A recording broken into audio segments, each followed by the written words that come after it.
Il-ġimgħa fil-għaxija fil-Berġa ta' Kastilja saret laqgħa privata ta' nofsija bejn l-eks Kummissarju Ewropew John Dalli u l-Prim Ministru Malti Joseph Muscat. F'din l-istess laqgħa ġiet eżaminata d-dikjerazzjoni li Dalli nnifsu għamel f'intervista waqt Breakfast News fuq One u li ġiet ikkonfermata fil-Gazzetta Malta Today tal-erba' li għaddew. Huwa qal li hu lest li jaħdem mill-qrib mal-gvern attwali.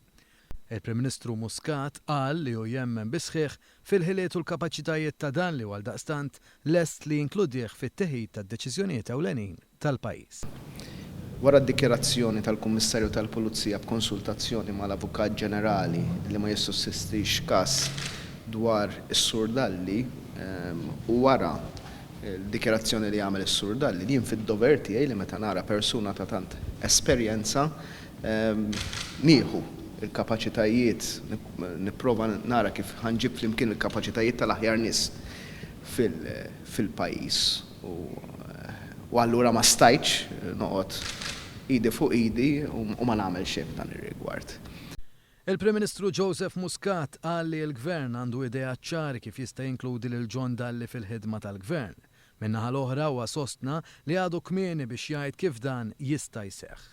Muscat kompla wkoll li la darba jintemmu l-investigazzjonijiet, il-Gvern Malti se jkun qed jiddikjara l-pożizzjoni ċara tiegħu dwar l-iskandlu tat-tabak.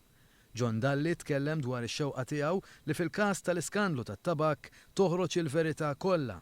Huwa semma wkoll li għatem xi rapporti mill-Olaf li għadhom mistura. Jiena dejjem għadt il-fatti jridu joħorġu kollha u dejjem insistejt il-fatti joħorġu kollha.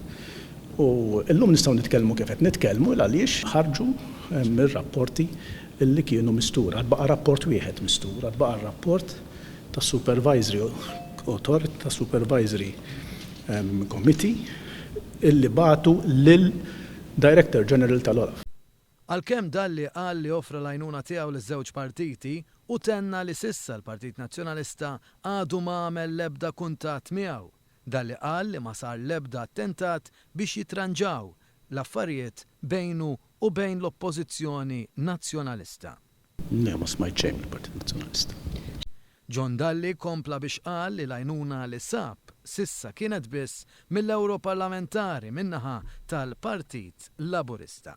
Għad sibt għajnuna loġistika minn żewġ membri parlamentari tal-Partit Laburista.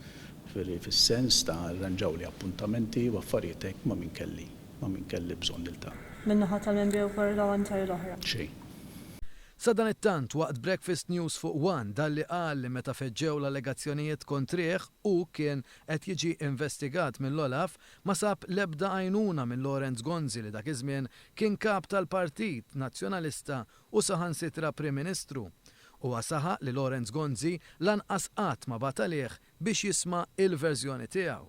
Waqt l-istess programm fuq One, l-eks Kummissarju Ewropew John Dalli ikkritika lill President tal-Kummissjoni Ewropea José Manuel Barroso li kellu interess li huwa ma jibqax għaddej bid-direttiva tas-sigaretti. Dalli allega li Barroso rid li r-rapport tal-Olaf jitlesta malajr ħalli jeħilsu minnu mill-aktar fis. L-eks Kummissarju Ewropew John Dalli qal għall-intervista billi kien qal li mhux jeskludi li jiftaħ kawżi legali ġodda fi Brussell mhux biss kontra l-Kummissjoni Ewropea iżda wkoll anke kontra persuni individwali.